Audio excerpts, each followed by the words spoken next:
This is Tasha, author of Dear Strong Friend. I know exactly how you feel, and you are now listening to Rebuke.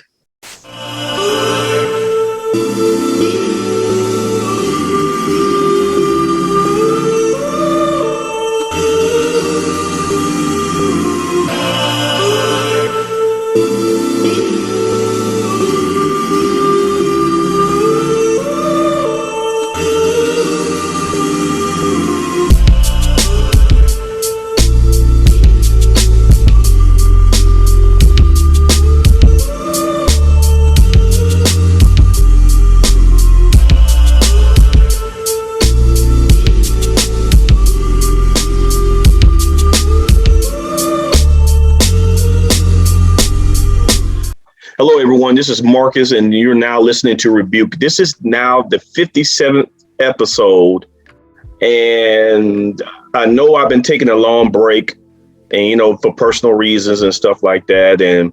But the reason why I did this episode because a personal friend of mine just happens to be on today's episode asked a special request to do this one, and I oblige. So I hope y'all enjoy the show. And once again, thank you for the support over the years. Keep supporting my Facebook page. That's my Facebook page is basically a page I post positive things about the Black man and the Black woman and the Black community because we see too much negative stuff. So you want to see positivity about Black people, come to my Facebook page. You can support my page by sharing on all the social media outlets that you so desires, Facebook, Facebook, Instagram, TikTok, whatever, Twitter. Also, I'm on YouTube as well. So this will be on YouTube as the show as well. Now we're going to get into the show. Now, my friend asked me to do this show because we have something in common besides locks and chocolateness. And my cousin, me and my cousin down south, we all constantly talk about how it feels to be being the oldest in our family. Now, when I think about being the oldest, it reminds me of this movie. Remember the movie Soul Food? I forgot the character's name, but she was the oldest. She was the one her husband cheated on her with cousin Maxine. Was it Terry? Terry, I think Terry. Terry. But she was the smartest. She was the one that did excel in every aspect of her life. But she had to hold the family together financially in all kinds of ways. And the reason why I gravitate towards her because I feel that sometimes that way as well, as being the oldest of three. So the title of this show is Being the Oldest Sucks. Now, I know y'all going to have some negative some comments about this, but hear us out.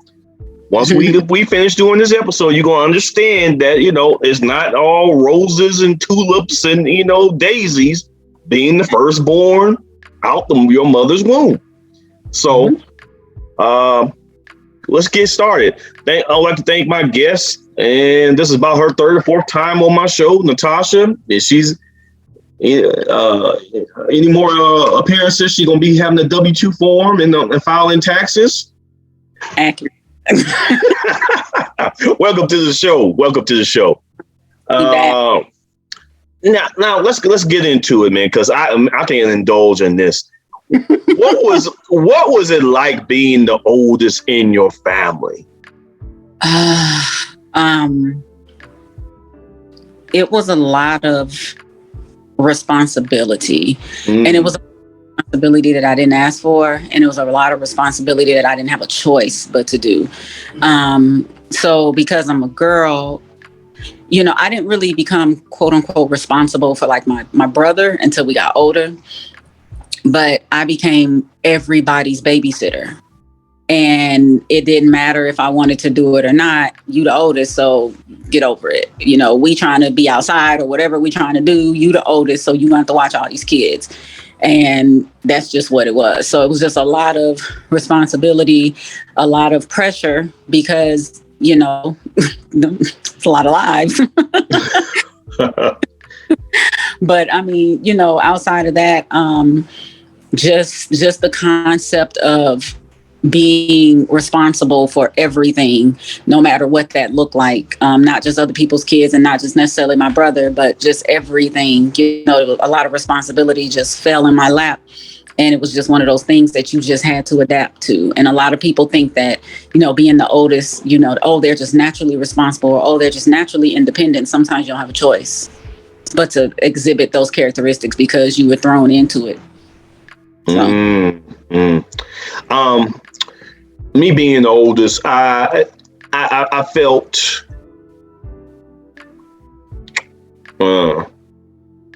I felt the same things you felt. You know what I'm saying?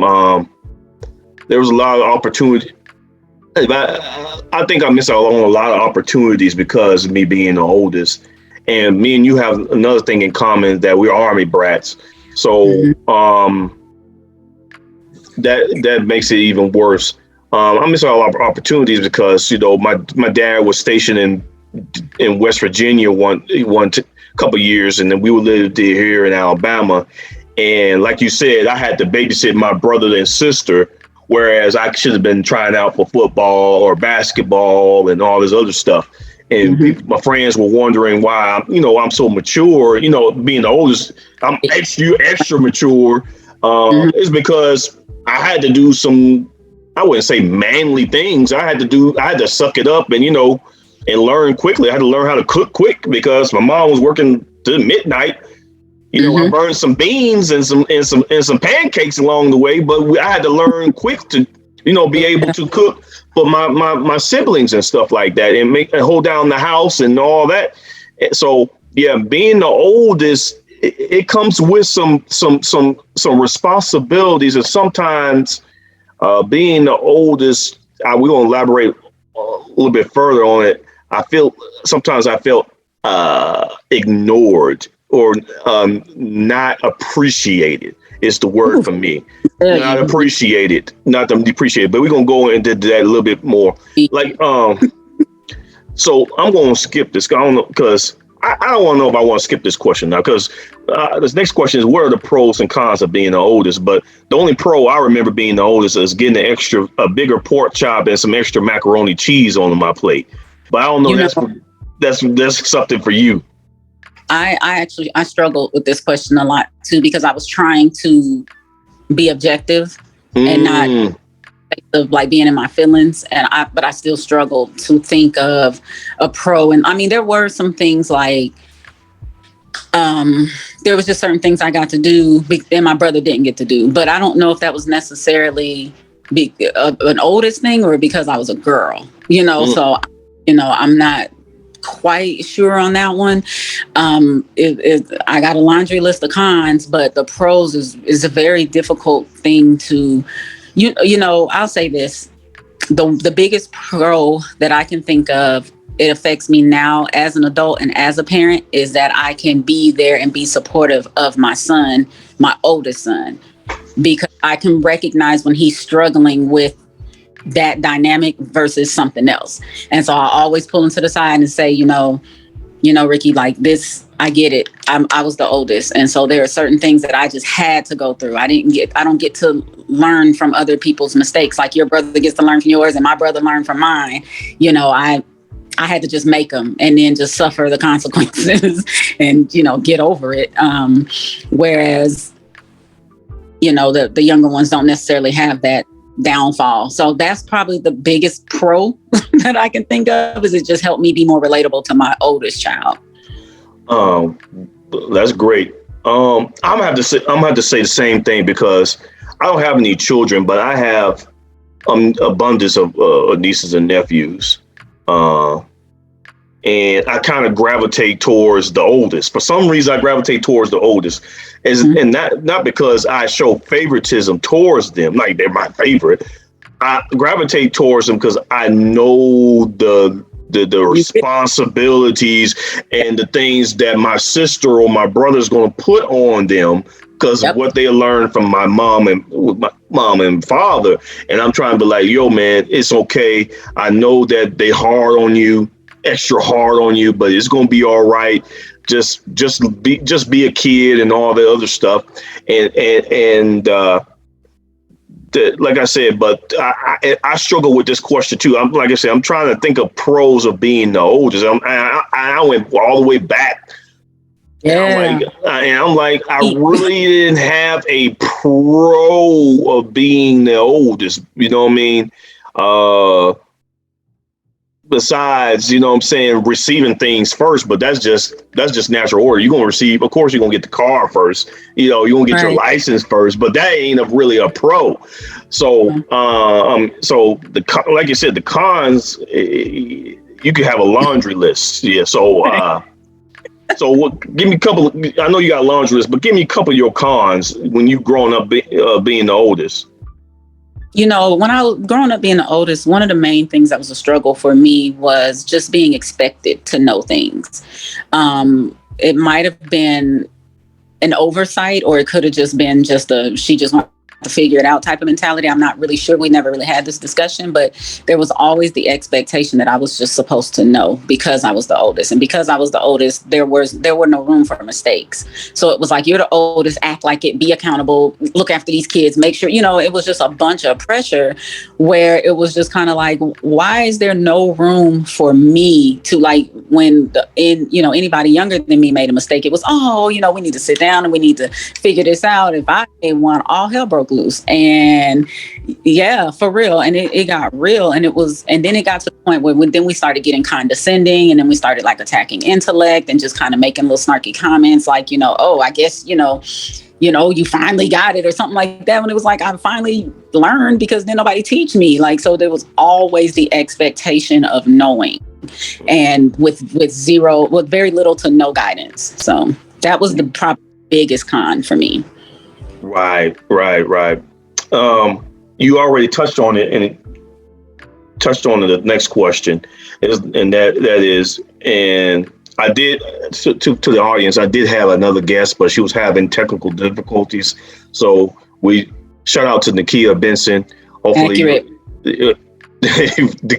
hopefully she'll get better service. But she just texted me telling me that it's an outage in Texas. Go figure. But Right. You already touched on it.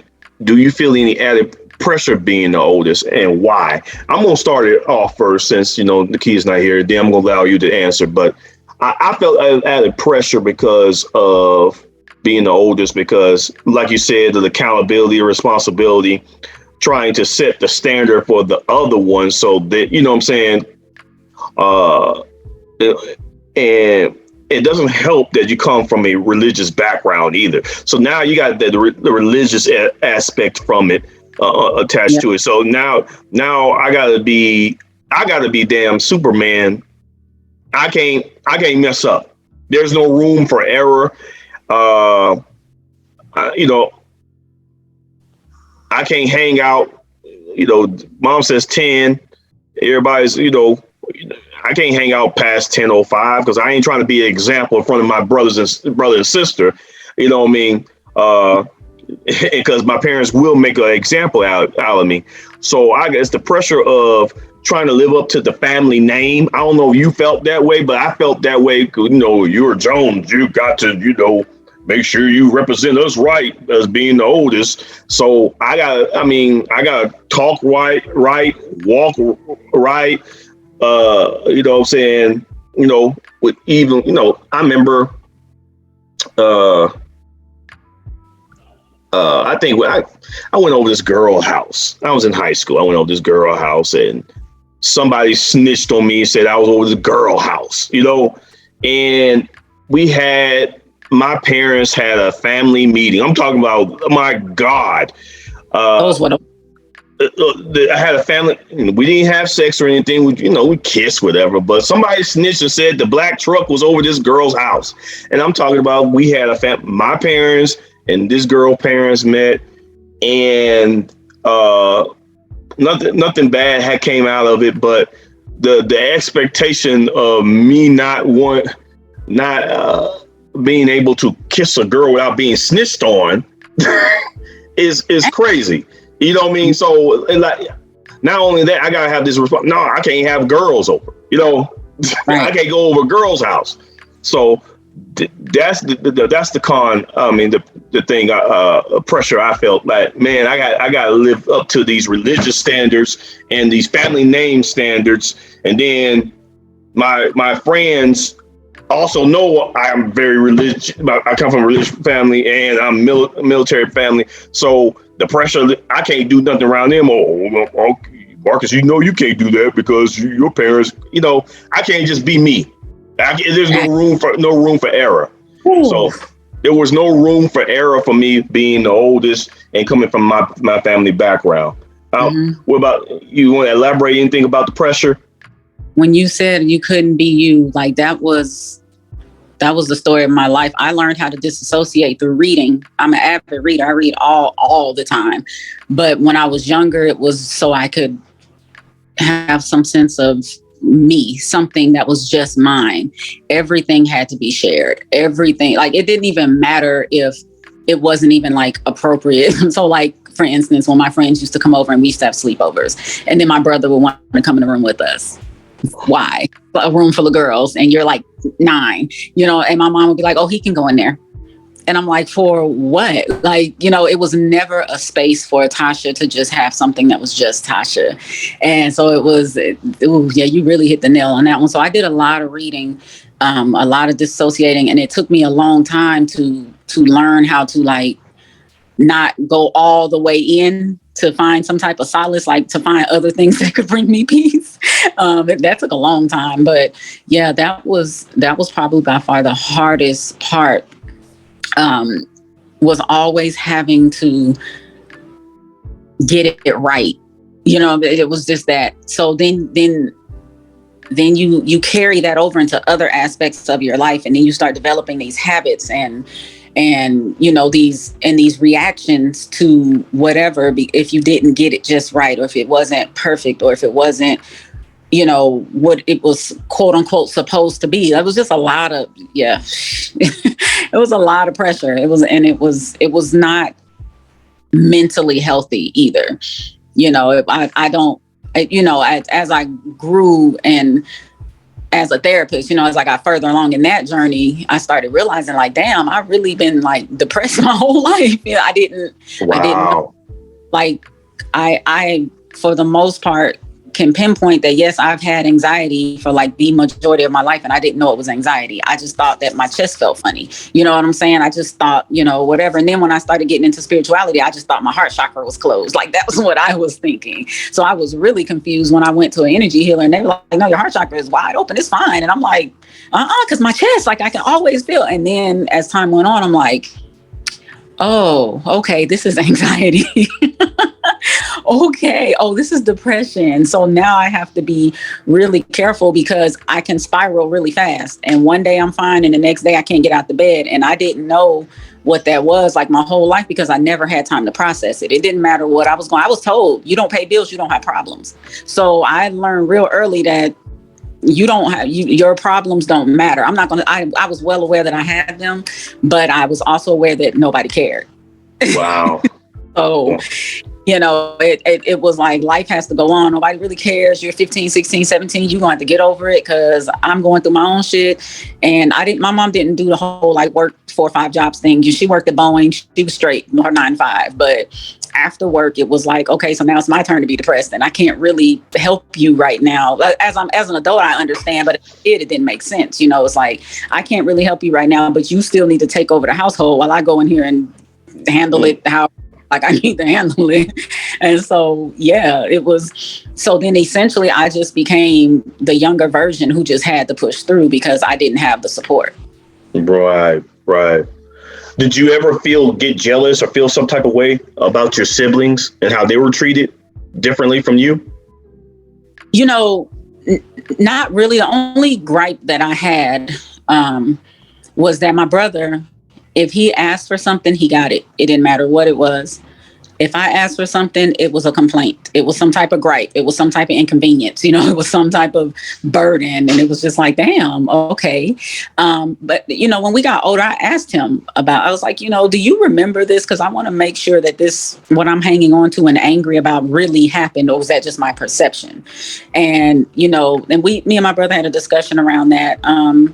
And no, it wasn't just my perception. It was accurate. But then he disclosed, his own set of issues of things that he was going through that I didn't notice, because I was too busy trying to run everything. But, I didn't really notice. But that was probably the only thing that I really had a gripe about, was the fact that if he asked Jordans anything, it was done.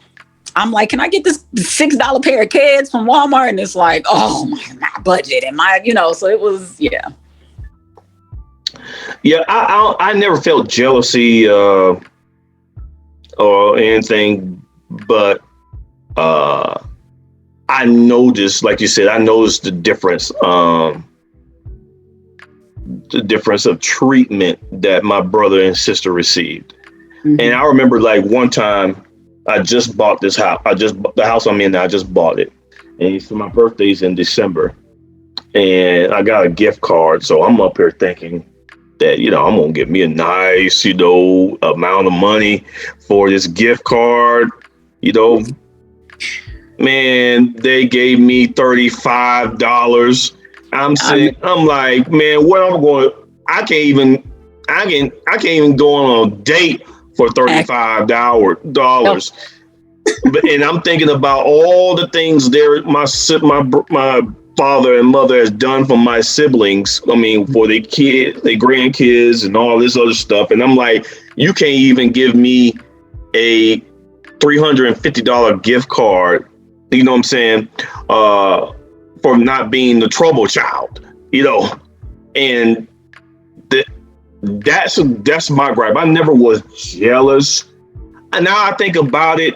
Only time I was probably jealous of my youngest brother is that some reason it might be the looks. My brother may be a little bit more handsome than I am, and my senior year, I think it's his freshman year in high school, the phone rang for him, and I get him. The phone was dry for me, and I'm a senior.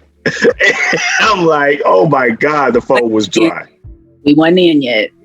So. Yeah. So, my brother's just dark as me, but he just a little bit more smoother than I am now. Now I think about it. Yeah, and he was brother. My brother was smoother, and I had to be the strong, militant, dude.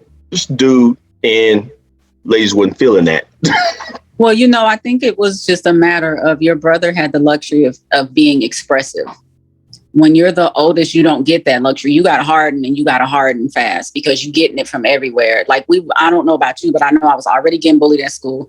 And then I had to come home and deal with the bullshit.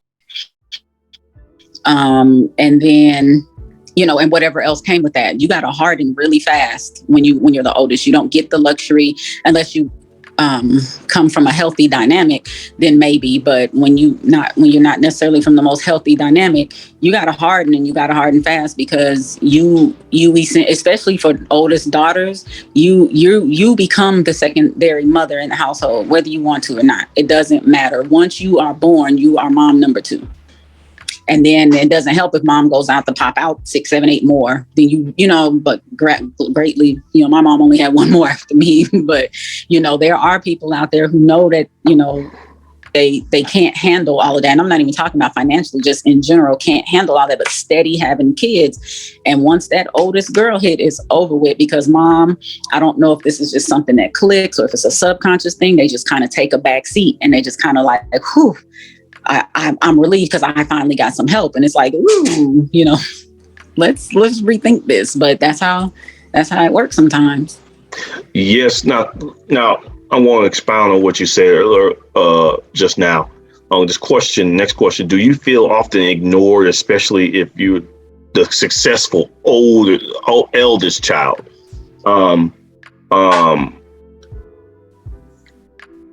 I have a relative in the situation. She has a whole bunch of brothers and sisters. Mm-hmm. and she was the oldest girl. And her life is pretty rough, and she's being ignored. All because, and it's pretty bad when a child sits down with my sister and says, "I wish my parents didn't have me, because they wasn't ready." Now, this coming out of a child. So now she's the eldest child, so she feels obligated and been brainwashed to like be the mother goose of the child. So the reason why I say this, sometimes being the oldest, that sometimes you get ignored, and that in my relative's case. But in my case, me being almost, I wouldn't say that all my siblings are doing decent, you know what I'm saying? But if everybody asks me who's the successful one, I'll be the one. But I'm saying that me being successful oftentimes got my parents ignoring me because, Marcus got it. We don't need to focus on Marcus because he got a good job. Let's focus on the other two siblings. You know what I'm saying? Whereas I'm human. You know what I'm saying? I got feelings too. All because I went to school and got my master's and got a nice, decent government job doesn't mean I don't need any phone calls, or doesn't mean that you couldn't visit me. Doesn't mean that all because you bought my brother a living room set doesn't mean I don't want a living room set. You get what I'm saying? Accurate. So do you often feel ignored by, especially you being the eldest and being successful? I would say as an adult, not so much. You know, when we were growing up, I'm fairly certain, I'm about 98% sure that my brother was my mom's favorite. But as we've gotten older, I feel like it's shifted. I won't necessarily say that I'm the favorite, but I'm at least liked. You know, but as growing up, for sure, I was definitely ignored. Like I said earlier, you know, I was just flat out told, like, I don't have time when I would be bored. And, you know, because as a curious child and, you know, always wanting to play and do things, but I was the oldest and my brother, it was a boy. So I wanted another girl to be around and my mom was just not with it. And so I had to learn very early that, you know, she had better things to do than to entertain me. So I had to learn very early to entertain myself and to be by myself and to learn to be comfortable with that because mom didn't want to, you know. And so seeing as how she was the only other girl in the house, then, you know, oh well. And so so growing up, for sure, and like I said, she had whatever issues she had going on to where she was consumed, which, you know, when you're dealing with things, you know, sometimes that's your main focus. So, you know, I get that now as an adult, but as a kid, I didn't get it. And it was very hurtful because it was just like, damn, why she don't ever want to spend time with me, or damn, why she don't ever want to be around me or whatever. And, you know, of course, as kids, we internalize that. So I just grew up like, okay, so my mom just don't fuck with me. So, oh, shoot, can I say that on here? Sorry. So, Too late. Right. My bad. But she wasn't dealing with me like that. So, you know, I learned how to manage as best I could without a mom, essentially. So, yeah. I just want to reiterate, some people might listen to this and be like, oh, these guys just pouting and just like, you know, pouting and, you know, crying about being the oldest and all that, you know, but it's not really pouting, man. It's just, you know, a lot of us, you know, we in the Black community, we just started getting into therapy and stuff like that. And I'm quite sure there's some other things that we could go into, but we don't want to go into. But us being the oldest, another thing is like, you know, I had to keep a lot of, you know, being the oldest, I had to keep a lot of things hush hush. You know what I mean? Because a fear of not keeping the family together and stuff like that. And, you know, that type of pressure Well, Mhm. that I don't need that at 12. Or Or at 9. So a lot of people might listen to this. I'm just saying, man, this is not just some pouting session. This is basically, you know, real issues that the eldest child faces, in the Black community that needs to be discussed. Like, you know, a lot of us becomes the second or third. I mean, the second mom or the second father, and it affects us because I see it with my aunts and aunties as well. I just want to throw that out there. I just want to throw it out there before I go into the next question. no, Um, say really quick. That's typical. That's going to be a typical response that we can expect to hear, because when it comes time to talk about things that are traumatizing, especially in the Black community, people would rather you just be quiet, because a lot of times when you talk about things, it's forcing them to see that their life wasn't maybe what they created in their heads as a safe space. So that's to be expected. So, I mean, even if people are listening, they are feeling some type of way. I mean, sit with that. I'm going to encourage you to sit with that and why you might feel some type of way, because I'm sure there are going to be more people who are going to be able to listen to this and actually be like, dang, I thought it was just me. I thought I was tripping. Anytime I tried to talk about it, people told me, to be quiet or X, Y, and Z, or I'm just complaining or I'm trying to be entitled, when it's literally just people telling their stories. So we live in a society right now where people are so appalled when people finally get the courage or finally get the space to tell their stories, and everybody wants to be in an uproar versus just listening to understand. Even if you didn't go through it, that's fine. And if you're not an oldest child, look at your older sibling and see if you see any of this or could recognize any of this. Because I always tell people, sorry, going on a rant here, but I always tell people, especially if you're a parent and you're not the oldest, you need to be especially sensitive to your oldest child, because you don't understand what they're going through. You have no what they're going through if you're not the oldest. I have people argue, well, I'm an only child. That is not the same, because you didn't have nobody up under you to, you didn't become anything. So, or I had somebody tell me one time, well, I'm the oldest girl, but she was like child number 7. And I'm like, okay, sis, no, you way too far down the line. Like, if you are not the firstborn, then you are going to struggle with your firstborn, because you're not going to understand what they're going through unless you ask them and actually care. And you're most likely going to view your oldest sibling as what you want them to be like. mm, Got to be you careful with say that. you said you hit something like, and that was it. Really was what you really want the oldest child to be like, because you do some studyings, they found that the eldest child typically is the most educated and the most intelligent child of all the siblings if you do your research. But that's because, hell, the parents hammer down on them so hard to make sure they get it. So I'm not, and which I don't frown upon intelligence. I love intelligence and education, but it's the ways and mechanisms that it's been given to the child. That's probably the issue at hand.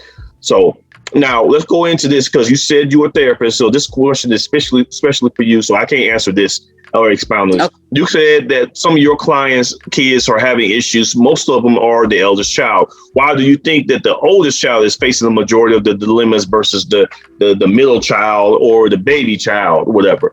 Why you don't see many of them in your office versus the eldest child? Because kind of what I was just talking about, parents tend to struggle with listening. Because with understanding comes a level of accountability. So if I understand going through that, on some level, I'm going to have to make some adjustments too. And most times when people bring their kids to therapy, they just want you to fix, as if they're broken, fix their kids, and the rest of us are fine. Just do something with them. But when you bring the whole dynamic together and you kind of start paying attention, you're like, this is what is going on with them. Most times it's a reflection of the parent. So now the parent is going to have to make some adjustments. And so when we get to a space where we want to we have to make adjustments or be accountable, there's resistance. And it might not necessarily be intentional. I'm going to change my verbiage and say ambivalence, not resistance. I'm going to say ambivalence, meaning that, they may understand that there needs to be some change, but there's a fear of change, even though we understand the outcome could be beneficial. So they may become a little ambivalent with their children, which then leads them to just kind of like be dismissive. So the kid might say, I feel like, okay, I'm going to use a client I had one time example. He was like 12, and it was a family, and it was a bunch of them, and they all lived in the house together. Somebody died, and everybody just ended up moving in together. It was a lot of people in the house, and he had a 2-year-old cousin that was allowed to do whatever he wanted to do. So this cousin would come up and just like slap him and just like walk away, and so and he was not allowed to hit him back. So one day he finally hit the little boy back. The little boy went and cried and told, and he got in like a whole lot of trouble. Well, anyway, after doing some therapy for several weeks, we just came to realize that the issue is that he has all the consequences, but nobody else in the house has any consequences. And so, but the beautiful thing about this family is mom was very receptive. Like, just tell me what I need to do. I just want, things better. So then we started pointing out these things like, okay, so why is it that this gets to happen, but he gets consequences, but none of the other kids get consequences? So anyway, we went through that whole dynamic. But thankfully for him, his mom was like, okay, I see what you're saying. So now we need to figure out how to navigate this differently. But a lot of children are not that fortunate. A lot of parents are like, okay, but I mean, yeah, they might not have consequences, but he still shouldn't have. And it's always just back on the kid. And it's never, it's almost like they take the child and alienate them and make them the problem. And you just need to fix that. And if you could just fix that over there, the rest of us will be fine. Not realizing that everybody plays a part. So that's the biggest thing that I noticed when it comes to the oldest child. You remind me of something. I remember my nephew, he complained about, my niece, she's pretty heavy handed. She hit my nephew, and my nephew tried to hit her back, and, and she's the only girl. So of course the father was like, you better not hit her. Well, she hitting me. And, like you say, it goes back to those consequences. It's okay for the sister to hit him, but he can't hit her because he's quote unquote the oldest. The oldest is supposed to just take punishment, which is crazy logic. And, Yep. I don't even remember even when I got whoopings or something, and me and my brother got whooping. I'll get more licks because I'm the oldest. Like you're. I remember I had to stick my hand out like this, and we had to do this. And you're like, okay, you get 10, and he gets 7. I'm like, what? We did the same crime. Yep. So we did the same crime. So yeah, you brought back some memories with that one. Yeah, but so yeah, it like I said, it's crazy being the oldest in this world, especially in the Black community. Now, has being the oldest affected your relationship with your siblings? You just said it's just you and your brother, but go ahead and ask that, because I'll tell you my side. No, me and my brother have actually always been close. And because I didn't have much resentment for him, I think that's why it didn't really affect anything. But he also had a lot of insight into like some of the mistreatment, and could clearly see that, he had some advantage or leniency that I just didn't have. So he was way more aware than I was aware that he was growing up, until we got older and we kind of started talking about some things. And, he made it clear that, he didn't really appreciate a lot of what I had to go through. And so, but no, we didn't no, we're really close. So we didn't have any issues like that as far as like our relationship goes. Cool. I hate to say this, but mine was the total opposite from you.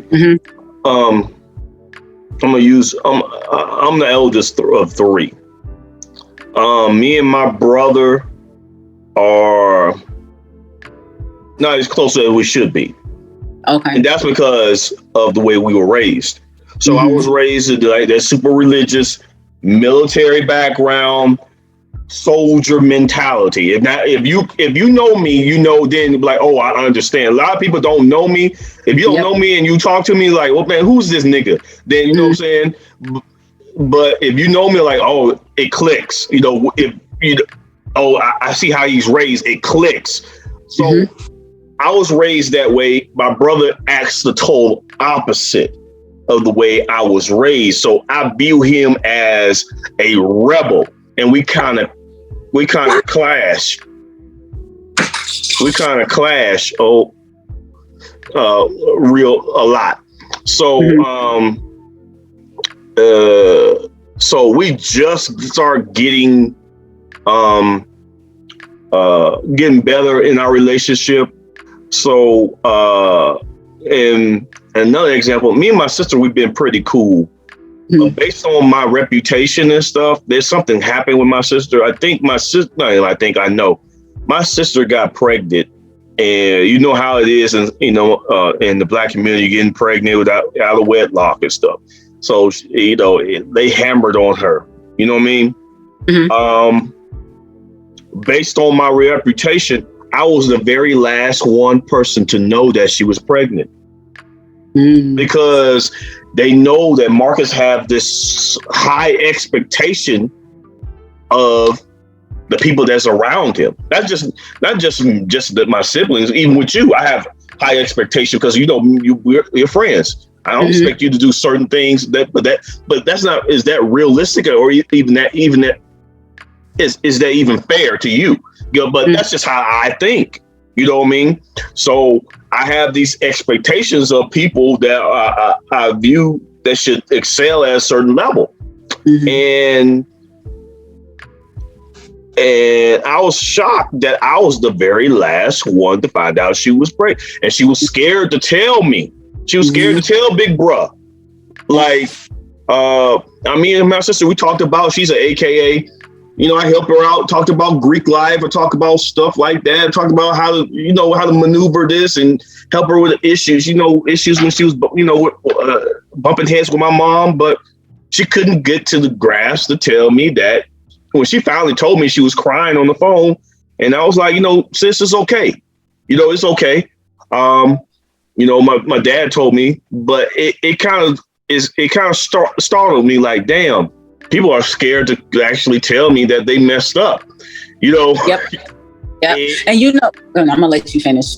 It's people. I'm like, damn, I'm the boogeyman or something, like, or something like that. So the reason why I'm saying all this is because it kind of is a strain on my relationship with my brothers and sisters, because I always say my mom and dad are the generals. I was the first lieutenant colonel, and I played that lieutenant colonel very well. Like, it wasn't, it is no problem for me being a general if they fell out. So they I'm big bruh, but I'm dad number 2. Yep. So that's what it is. And that's what I was like, man, I wish I had a better relationship with them, to where they could talk to me and about anything and stuff like that. It has gotten better, but being the oldest and the way the pressure that was put on me, and the responsibilities, accountability, and all that, I had to make sure that I represent the family in every aspect without embarrassing them. It kind of put a strain on my siblings. I want to offer another perspective. I think a part of that, and I've had people verbalize this to me. I think a part of that also is their perception of you, as in you have it all together. So when people view you as someone who has it all together, they don't want their flaws to be expressed to you. I had a friend, one of my closest friends, and she didn't tell anybody, but she especially didn't tell me she was pregnant with her oldest until she was like 6-7 months. And I was like, no, and I knew something was up because her clothes were just too big. You know what I'm saying? She didn't wear ski, but it was just, everything was so big, but I couldn't see a stomach. And then she finally told me, she was like, I was so scared to tell you. And I'm like, why? Like, what do you mean scared to tell me? What are you scared of? I'm confused. And she was just like, because you just have it together. And I'm like, what? Like, you of all people, you have inside knowledge on my life. And even with her being the person who watched me go through everything, she still thought that I had it together so much that she couldn't reveal her own flaws to me.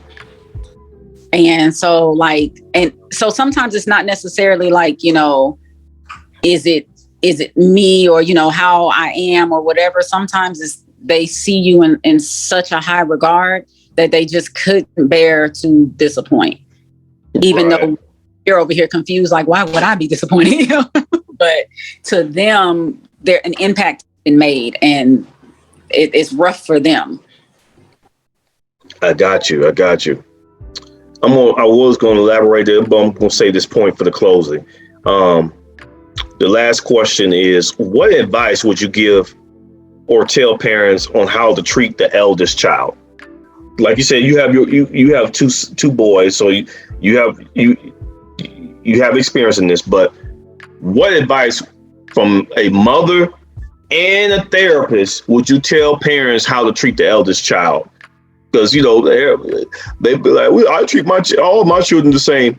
Lie. Negative. A damn lie. So what advice do you want to tell the Black community about this? What advice or steps they need to take?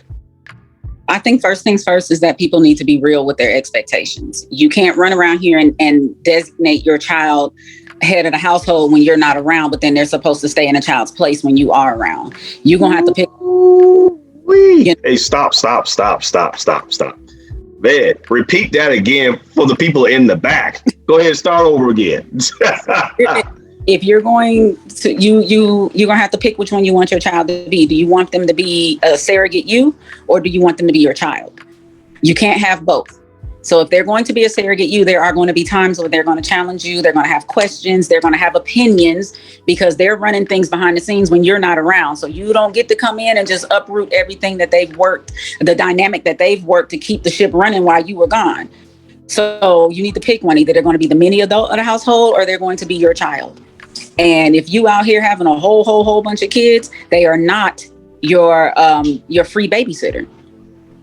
It's just what it is. They're just not, that those other children are not their responsibility, no matter how much guilt they may feel and how much obligation they may feel. If you want your children to be children, you have to allow them to be children. It's too many people wanting their children to be adults in their absence. But then when they come around, they're like, all right, you can go on back to being a kid now. Nuh-uh, you done gave me way too much responsibility. I got this. So that would be my biggest piece of advice. You need to pick which one you want your child to be. They're either going to be, the next in charge, meaning that y'all need to sit down and have some real discussions, and you need to be open to that, or you need to let them be a child. Well, the doors of the church are open. man. I'm going to say this. If I could give any advice, I don't have any children, but if I can give any advice to them, and I remember this meme on Facebook, and there's a picture of a lion, and I think the meme goes something this: even the strong ones need to be checked on, or something like that. Mm-hmm. And that's how I feel sometimes, being the oldest. I feel like that lion that has to be strong, has to protect the pride, the pride and all this other stuff. But nobody checks on me to see if I'm okay. Mm-hmm. Parents, your eldest child, especially like what Natasha just said, if they have a lot of responsibilities and you expect a whole lot out of them to the point that they're almost adults, you need to check on them and see if they're okay. I don't care what age, 13 or 33. You need to see if they're okay. They're okay, man, because they carry that stuff all the way through life. And I know this because I have uncles that said, man, I wish I had a better relationship with my sisters and brothers, because they had to be the man of the house in certain instances. And that should not be the case. Kids, the baby from the eldest should be able to experience softball practice and being able to express themselves, and without, the consequences varies because I'm 3 years older than the baby, or 5 years older than the baby, and 3 years older than the middle child, and stuff like that. And I understand that parents might have their favorites. That's just, I guess that's natural. It's natural. But you should treat each kid fairly. And Yes. I just feel that the oldest child in the Black community is not treated fairly. It's often ignored, and they're being used as a designated babysitter, and instead of being treated as a child. That's my advice to them. Let them know that, just like that lion, they often have to be forced to be the strongest one out of their siblings. Doesn't mean they need to be. Doesn't mean they need to be communicated. Doesn't mean they don't need. Communicated to, or doesn't mean they need to be checked. Doesn't mean, what I'm saying, they don't need any help or any regards. Like I said before, all because you buy some siblings some clothes, or give them some money, does not mean I don't need any money. It's not my fault I made right decisions and sound decisions as the eldest. It kind of reminds me of the saying, the squeaky wheel gets the oil. Kind of how it is. It's like when you have one that is successful, or what you would call low maintenance, then parents tend to overlook those. And like you said earlier, like, oh, they're fine. And a lot of times we're not fine, so I understand that the squeaky wheels, you gotta, this one's over here messing up in this area, this one's over here messing up in this area, or doing this or doing that. Then you got this quiet one in the corner, and you think it's all good because they're quiet. It's not. And a lot of times the oldest children in the Black community are suffering emotionally, and they're just overachieving outwardly. And so then we think, oh, they're good, when they're not. They breaking down, crying themselves to sleep, all types of things, because nobody is stopping to say, hey, are you good? Are you straight? It's just like, oh no, they're good. They're fine. They got money, and they ain't calling us for nothing. So they're good. And the reason they're not calling you for nothing is because they probably wouldn't be able to keep their composure on the phone talking to you. So we have to be. That's what brings me back to Terry from Soul Food. Accurate. Nobody checked on Terry from Soul Food because she was this big, I believe she was a lawyer, this big lawyer, whatever, had the money and all this. But there's several episodes where she broke down, emotionally and stuff, because she had that too much of that pressure, man. And being the oldest, and your family may not be different. Y'all might have had the Huxtable family. Y'all might have been the Huxtables. But a lot of people thought my family was the Huxtable. I'm telling you, we far from it. It might look that way, but we're far from it. But I'm just saying, being the old, that's my advice to the parents. And like I say, you might not even take it or not. Be able to have sound conversations with your elders. Ask them about how they've been treated, or different. Are they being treated fairly? And treat them, and just don't ignore them, because they might be going through some trauma, internal trauma that you don't know of, all because of the added pressure and responsibilities. That's my take on that. Be open to conversations. Don't ask them nothing and then get pissed off when they tell you the truth. Gotcha. So if you go there, you need to be open to hearing, because once you open Pandora's box, a lot of the accountability and responsibilities are actually going to fall on you. So if you before you go stepping over there tiptoeing like, hey, I'm finna find out, be prepared, because you'll be surprised at when a child finally just what will come out. So Gotcha. Open, don't flip out on them and get pissed off because they telling you the truth, because that's what you asked for. So cool. Well, folks, that's the end of my show. Hopefully y'all grasp something and learn something about that being the eldest child in the Black community. Once again, thank you for the support. Thank you for Natasha for coming on the show. Shout out to Nakia for trying to come on the show, but the issues I would love to have her ask her point of view, but maybe I can get her on another episode to talk about something. Before I go, I always go out, talk about give you my slogan that is knowledge is power, economic freedom is salvation. But if you put the two together, we can build a great nation. This is Marcus with RE.B.U.K.E.E. Podcast, and I'll be talking to you soon. Peace.